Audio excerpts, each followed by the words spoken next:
시청자 여러분 안녕하십니까? 굿초이스 K바둑 초점국 시간입니다. 오늘도 지난 시간에 이어 돌풍의 핵이라고 불리고 있죠. 이호승 선수 함께 하겠습니다. 안녕하세요. 네, 안녕하세요. 예, 오늘 지난 시간에는 일단 신민준 선수의 대국에 대해서 함께 이야기도 나눠보고 또 재미있는 또 설명들 많이 들었었는데 네. 오늘은 이제 또 뭔가 가슴 설레이는 상대 네, 그렇죠. 이세돌 구단과의 승부였어요. 네. 이세돌 구단과의 승부 이 자체가 좀 설레었을 것 같은데 어땠습니까? 그렇죠. 저 같은 경우는 이제 이창호 사원님 또 이세돌 사원님의 바둑을 공부하면서 자라온 세대이기 때문에 어떻게 보면 우상 같은 존재라 네. 시합을 하고 또 시합도 이제 어떻게 보면 국내 최대 기자인 GS 칼텍스배 평양에서 만난다는 게 굉장히 설레이고 좀 기대가 많이 됐었습니다. 그렇군요. 네. 자, 이 대국 좀 기대를 해주시면서 먼저 대회 개요 살펴보시고 오겠습니다. 매일경제신문 한국기원에서 주최 주관하고요. 경기 방식은 24강 토너먼트로 진행이 됩니다. 결승은 3번기로 치러집니다. 제한 시간은 각자 10분에 초읽기 40초 3회가 주어지고요. 덤은 6집 반입니다. 네, 이세돌 구단 1983년생인데요. 이세돌 구단보다는 동생이에요. 네. 네, 지난 시간에는 이제 신민준 선수와 띠동갑이었는데 네. 이제 형이랑 바둑을 두는 거니까. 그리고 또 우상 같은 그쵸. 존재와 네. 바둑을 두는 거고요. 이세돌 구단의 바둑에 이호승 선수가 영향을 많이 받았을 수밖에 없었을 것 같은데요. 네, 맞습니다. 네, 입단 연도에서는 이세돌은 한참 대선배죠. 네, 1995년도에 입단을 했고 역시 자국 랭킹은 좀 차이가 많이 납니다. 예, 이런 부분들 대국할 때 의식하거나 하진 않죠? 특별히 의식되지는 않았고요. 오히려 또 나이도 저보다 많기 때문에 오히려 심적으로 신민준 구단이랑 그때보다는 좀 더 편했습니다. 그렇군요. 네. 상대전적 이미 두 번을 만난 경험이 있었어요. 네. 혹시 이 대국도 좀 기억이 나나요? 어떤 대국에서 만났었는지? 일단은 올레베에서 한번 뒀었고요. 네. 또 다른 한 대회는 물가전법이나 이런 대회에서 뒀던 걸로 기억을 하고 있었습니다. 아, 그래요? 근데 그 두 네. 판의 대국에서 뭔가 이길 수도 있었는데 하는 그런 판은 혹시 없었나요? 한번 KP에서 올레베에 뒀었을 때 그때는 그래도 이길 정도는 아니어도 그래도 근접하게 좀 해서 이세돌 사원님 약간 이렇게 설레니까 좀 이렇게 긴장시켰던 정도 그런 정도 한 번 있었습니다. 그렇군요. 네. 네, 이세돌 구단은 너무나 화려한 경력을 가지고 있는 선수, 우승 경력이 어마어마합니다. 자, 이런 이세돌 구단을 상대로 이호승 선수 아주 잘 싸워주는 모습을 보여주었습니다. 네, 이세돌 구단 정말 박정환 구단과의 대국과는 또 다른 느낌으로 행복감을 줬을 것 같은데요. 네, 그렇죠. 그래도 지금도 바둑 두는 프로 기사들이라면 이세돌 구단하고 두는 것 자체가 재미있고 메리트고 또 영광이죠. 네, 그래서 제가 바둑을 할 때는 사실 이창호 구단이 약간 그런 그쵸. 존재였거든요. 네. 그래서 이창호 구단과 대국을 하면 그 자체가 너무 설레이고 행복하고 그렇습니다. 아마 이호승 선수 시절에는 그것이 이제 이세돌 구단이 아닐까 싶고. 네, 맞습니다. 그래서 이제 인터뷰 때도 이세돌 구단이 올라오면 좋겠다 했는데 올라왔고 네. 이렇게 대국을 벌이게 됐어요. 자, 혹시 이 대국 좀 준비하면서 구체적으로 혹시 어떻게 준비했었는지 좀 궁금한데요. 이세돌 사원님 기보들 위주로 또 인공지능을 많이 돌려봤고 인공지능을 통해서 이제 이세돌 사원님도 실수를 생각보다 그래도 많이 하시는구나라는 걸 느끼면서 그러니까 절대적인 존재가 아니라 실수를 할 수 있는 존재니까 마음 비우고 최선을 다하면 좋은 결과가 있다고 예상을 했고요. 그 예상이 잘 맞아 떨어져서 이길 수 있었습니다. 그렇군요. 네. 어쨌든 인공지능을 통한 이세돌 구단의 기보를 좀 많이 검토를 했었군요. 자, 이 대국도 기대되는 대국인데요. 대국장으로 가셔서 함께 감상하시죠.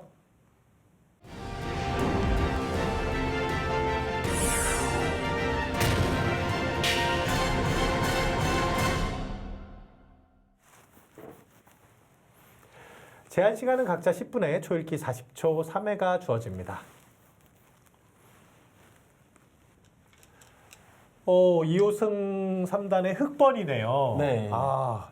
원래 100번을 좀 선호한다 그랬는데. 네. 사실 그래서 조금 돌가리기 했을 때 사실 이번에 제가 박정환 구단 또 이원도 이제 6단 그다음에 신민준 구단을 둘 때 세 판 다 100번이었어요. 아, 그래요? 네. 근데 지금 이번에 이제 흙을 잡아서 사실 돌가리기 하고 나서는 조금 찜찜한 기분이 네 물론 뭐 흑 잡았다 백 잡았다가 승패가 좌우지되는 건 아니지만 네. 그래도 이번에는 계속 백 잡고 이겼기 때문에 백이 나오길 좀 기대하고 있었는데요. 뭔가 100번 필승으로 가는 그런 네. 느낌도 있었고. 네. 근데 흑이 나와서 약간은 실망을 했겠네요. 네, 그래서 약간 느낌 찝찝하다 그런 그래요. 생각을 했었습니다. 네, 그렇게 뭔가 그 본인이 원하는 대로 안 됐을 때 표정이 좀 드러납니까? 저도 표정이 좀 드러나는데요. 상대방 입장에서도 그걸 눈치채지는 못했을 것 같습니다. 그래요? 왜냐면 뭐 시작하자마자 뭐 좀 찜찜해하는데 왜 찜찜해하는지를 모르니까요. 뭐 제가 세 판 다 100번이었다는 거는 그렇게 알고 계시지 않았을 것 같아서. 그렇군요. 네. 이세돌 구단이요, 사실 네. 이 승부 호흡이 굉장히 좋은 기사잖아요. 네, 그렇죠. 아마 대국하면서 그 승부 호흡을 좀 이렇게 가까이서 또 느낄 수 있었을 것 같아요. 네.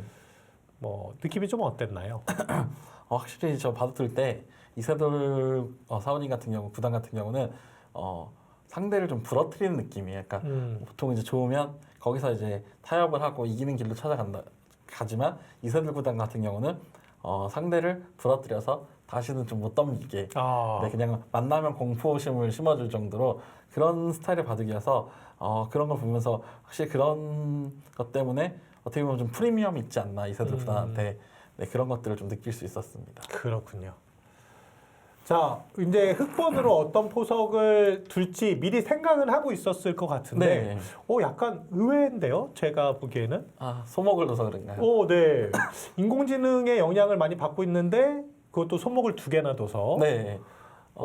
제가 사실 흑번을 잡으면 지난 시간에 말씀드렸듯이 항상 뭐 똑같이 쓴 포석이 있다 그랬는데 항상 지금 이 실전처럼 이 포진으로 둡니다. 그래요? 네.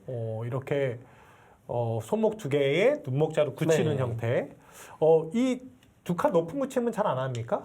네, 두 칸보다 그냥 이게 제가 둔 것 중에 그냥 저랑 제일 잘 맞고 또 가장 무난하게 조금만 포석에서 어떻게 보면은 뭐 2, 3% 정도 밀릴 수 있는데 근데 그 정도는 그냥 제 스타일과 맞으면 큰 차이 없다라고 생각을 해서 뭐 흑을 잡으면 거의 다 이렇게 이런 포석으로 이제 두고 있습니다. 그래요. 그러면은 그 자주 사용하는 포석이 뭐 2, 3개, 4개 이렇게 있는 게 아니라 거의 흑으로는 그 네. 포석이네요.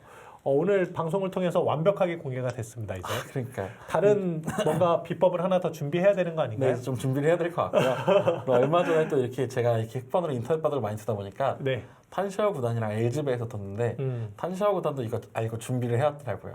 이렇게 둘 거라는 걸 알고. 네. 그래서 LG배는 흑백을 가리면 선택권을 갖지 않습니까? 그렇죠. 근데 오히려 백으로 선택을 해가더라고요. 그래요. 네, 그래서 아마 제가 좀 100번을 선호하고 또 이렇게 흑번으로 이렇게 둔다는 거를 연구가 돼 있지 않았나 생각되어집니다. 제가 좀 엉뚱한 질문 하나 드려볼게요. 뭐 네네. 100번을 워낙 좋아한다고 하니까 네. 사실 중국식 룰은 7집 반에 덤이니까 뭐 네. 거의 대부분 다 100을 좋아하는데 네. 예전에 덤이 5집 반 시절이 꽤 오랫동안 있었거든요. 네. 5집 반이면 어떻게 할 거예요? 전 5집 반이면 흑을 좋아할 것 같은 게 5집 반이면? 이게 다른 것보다 심리적인 것 같아요. 그러니까 한 집을 손해보고 시작한다 그런 느낌이 괜히 심리적으로 이제 5집 반이면 저희가 알고 있는 6집 반보다 한 집 손해있지 않습니까? 그게 심리적으로 좀 기분이 나쁘더라고요. 왠지 한 집 당하고 시작하는 느낌. 네. 네. 역시 5집 반이면 흑이죠. 네. 아니 루이 구단 같은 경우에 예전에 뭐 7집 반이라고 해도 자기는 네, 흑이다. 흑이라고. 네. 이렇게 이야기를 한 게 생각이 나서 자, 좀 초반 포석 이제 좀 진행이 되고 있는데 네. 자, 여기 높게 갔습니다. 이것도 지금 인공지능 수법이라고 사실 할 수 있는 수죠. 네, 맞습니다. 이 수와 이제 낮게 가는 수, 요 장단점을 좀 설명을 해주실 수 있을까요? 사실 저는 뭐 제가 100이라면 저는 오히려 낮게 가는 쪽을 좀 더 좋아하는 편인데요. 그래요. 네, 이건 요즘에는 이제 인공지능에 큰 차이는 없는데 이제 인공지능은 왜 높게 가는 걸 더 추천을 많이 하냐면요. 제가 인공지능을 통해서 이제 연구를 많이 해본 결과 예를 들어서 예전에는 이런 식으로 눌러가면 예를 들어서 그냥 이돌이 없다고 생각하고 그냥 눌러가면 네. 이 100이 실리가 크다라는 이제 의견들이 많았죠. 네. 그런데 인공지능을 제가 이제 공부를 하면서 느끼는 거는 이제 웬만하면 이 4선에서 눌러가도 퍼센테이지가 눌러가는 쪽이 안 나쁘게 나옵니다. 그러니까 원래 예전 같으면 이런 식으로 눌러가면 이거 무슨 수냐고 이제 사모님들께 혼나는 그런 느낌이었는데요. 네. 이제 인공지능은 이 4선 정도로 어깨 짚어가는 그런 수들은 최소한 이제 짚어가는 쪽에 손해가 없다 그렇게 얘기를 하기 있기 때문에 저는 오히려 높게 가는 것보다 낮게 가는 것보다는 높게 가는 걸 그래서 더 선호하고 이게 더 맞다고 생각을 합니다. 아, 그렇군요. 네네. 그러니까 삼선에 갔을 때 눌러가는 것은 그러면 이제 훨씬 더 손해가 되는 입장이니까. 근데 저는 또 그런데 거꾸로 낮게 가는 이유는 예. 사실 이게 이론은 그렇지만 실질적으로 아직 저희들이 그런 고정관념이 있기 때문에 그렇죠. 이렇게 그래서 뭐 높게 갔을 때 실질적으로 이렇게 위로 눌러서 오는 기사들은 별로 없지만 그러나 인공지능 그렇게 해석을 한다고 제가 내린 연구 결과 내린 결론입니다. 그렇죠. 사실 그 사선에서 있을 때 짚어간 수는 이세돌 구단이 이제 알파고와 처음 대국할 네. 때도 그런 수법이 한번 등장을 네, 했었고 맞습니다. 그 자체가 사실 바둑계의 충격이었었거든요. 네, 사실 저도 그 수를 보고 그때 당시에는 인공지능이 못 둔다라고 생각을 했었습니다. 그냥 그렇게 사선으로 짚어가는 수는 상상도 할 수 없는 수고 너무 악수인 것 같았는데 그때도 이제 이 알파고가 말해주듯이 4선 정도로 짚어가는 거는 짚어가는 쪽에 손해가 없다라는 게 인공지능들의 대부분의 견해입니다. 전 이제 인공지능 관련해서 저도 이제 개인적으로 좀 고민하면서 앞으로 분명 인공지능의 영향을 받고 있고 그래서 인간도 지금 바둑이 더 발전을 하고 있는데 어디까지 더 발전할 수 있을 것이냐도 사실 궁금하긴 해요. 그래서 인공지능 관련해서 이제 좀 많이 공부하고 있고 그런 기사들에게 한 번씩 질문을 하는데 지금 뭐 이호승 선수도 최근에 분명 인공지능의 영향을 받았고 성장하고 있다고 느끼죠? 네네, 맞습니다. 저 성장하고 있다고 생각합니다. 그렇죠. 네. 그러면은 지금 여기서부터 어느 정도까지는 더 올라갈 수 있다고 보나요, 혹시 실력이? 시간이 지나면 전 지금 인공지능과 프로 정상권의 차이가 2점 이상 차이가 난다고 생각을 합니다. 그러면은 프로들이 최소한 이제 앞으로 늘 수 있는 기량이 2점 정도는 늘 수 있다. 아, 최대로 보면 한 네네. 2점까지는 더 늘 수 있다. 네. 그래서 그런 식으로 또 프로들이 2점을 따라잡으면 인공지능도 좀 더 늘 것 같고요. 그래서 제가 볼 땐 지금 뭐 우스갯소리지만 기사들끼리 가장 많이 얘기하는 게 프로 정상권과 바둑의 신이 있다면 몇 점 정도 차이가 나느냐 했을 때 이제 4점 정도면은 안 지지 않을까 그런 얘기를 하고 있는데요. 그래서 앞으로도 바둑이 이제 지금보단 최소한 3점 이상은 발전할 수 있지 않을까 생각하고 있습니다. 그렇죠. 예전에도 그런 얘기가 있었죠. 천하 네. 넉점이라고. 아, 4점에는 안 진다. 네. 근데 이게 사실 저도 예전에는 그렇게 생각했고 네. 근데 인공지능도 어떻게 보면은 완벽한 건 아니잖아요. 가장 네. 완벽에 가까울 뿐이지. 네, 그쵸. 근데 정말 바둑에 신이 있다면 완벽할 텐데. 네. 근데 그렇게 생각해 보면 또 4점에 과연 어떨까 하는 생각을 또 하게 되는 것 같아요. 그렇죠. 점점 바뀌는 게 사실 이 기존에는 알파고가 나왔을 때만 해도 그래도 프로 기사가 정상권이 2점에는 안 진다라는 얘기를 했는데요. 지금은 뭐 2점에 정상권들이 이긴다고 장담하기는 어렵기 때문에 뭐 앞으로도 좀 더 이제 시간이 지나면 생각이 바뀔 수도 있을 것 같습니다. 그렇군요. 네. 자, 지금 초반에 좀 이세돌 구단 굉장히 적극적으로 또 특히 이 자리 지금 다가오면서 압박을 하고 있는데 여기는 전 사실 이 날일자 별로 네. 안 좋아하거든요. 그 싫어하는 이유 중에 하나가 요 자리 다가오는 것 때문에. 네. 이때 좀 기분이 어땠어요? 저도 그거 맞는 수를 이제 사람들이 싫어하는데 그래서 오히려 저는 그 도를 가볍게 보고 두면은 뭐 둘만하다라고 생각을 해서 뭐 그거 맞았을 때 그렇게 나쁘다라고 생각하진 않았습니다. 그렇군요. 여기까지의 흐름은 일단 쌍방 뭐 예상했던 어느 정도 흐름 안에서 진행이 됐나요? 네, 지금까지는 뭐 저도 뭐 잘못 든 수도 없고 그냥 서로 들 수 있다. 그렇게 생각을 하고 있었습니다. 지금 이제 이렇게 다가온 수는 집으로는 이제 큰 자리인데 원래 이 모양 자체가 뭐 이제 실전에도 나중에 등장하겠지만 여기 맥점이 또 있지 않습니까? 네. 여기 당했을 때 이거 좀 기분 나쁘지 않나요? 이것도 괜찮은가요? 원래는 예전 같았으면 기분 나빴을 텐데 네. 인공지능이 그냥 거기 둬도 그냥 둘 수 있다라고 표현을 해주고 나서부터는 그래요? 기분일 뿐이지 실질적으로는 그렇게 나쁘지 않다라고 생각을 했습니다. 지금 이 수순은 인공지능을 통한 연구를 한번 해봤던 수순들인가요? 네네. 뭐 지금까지 사실 뭐 이렇게 흙이 잘못 든 수는 없기 때문에 그냥 뭐 비슷하다고 보시면 됩니다.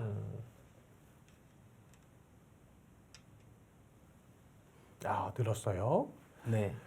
자, 늘어간 장면도 본래 이제 상황에 따라서는 이곳을 붙여가지고 이렇게 바꿔치기 형태로 가는 장면도 예전에 좀 한 번씩 두어진 적이 네네. 있었잖아요. 근데 그 변화는 인공지능 입장에서는 흙이 안 좋은 변화라고 그래요? 표현을 하기 때문에 잘 안 두고 있고요. 뭐 이 이후의 실전을 이제 보시게 되면은 이걸 둘 때 제가 여기를 짚어갔습니다. 네. 이 수가 이제 인공지능이 많이 추천하는 수고요. 음. 그래서 여기까지는 사실 공부가 확실히 돼 있었는데 여기서 이제 배성에 따라 조금씩 바뀌는데 원래 여기를 많이 추천을 해주는데요. 이제 이 바둑이 끝나고 또 인공지능을 통해 확인을 해보니까 이 수보다는 이렇게 날일자를 가는 수가 정수였다라고 이제 얘기를 하더라고요. 그래요? 네. 그냥 딱 주는 느낌은 약간 느슨한 거 아니야라는 생각도 좀 주는 네. 것 같은데. 근데 뭐 백이 여기서 이제 횡망하기가 좀 이제 어렵다라고 생각을 하는 것 같아요. 뭐 여기서 이렇게 받으면 그냥 뭐 손 빼고 그냥 이 돌이 크게 이제 공격당할 돌이 아니고 또 이런 데 하나 늘어두게 되면 그냥 이 모양도 어느 정도 이제 안형을 잡은 모습이기 때문에 충분히 들 수 있다. 네. 그렇게 인공지능은 이제 설명을 하고 있습니다. 그렇군요. 네. 자, 어쨌든 여기까지는 예상된 대로 진행이 된 것이고, 네. 인공지능을 통한 공부를 하고 또 네. 실전 대국을 할 때 그대로 일단 진행이 된다는 것은 좀 행복한 부분일 것 같아요. 미리 네. 사전 준비한 게 그대로 따라 나오고 네, 있는 거니까.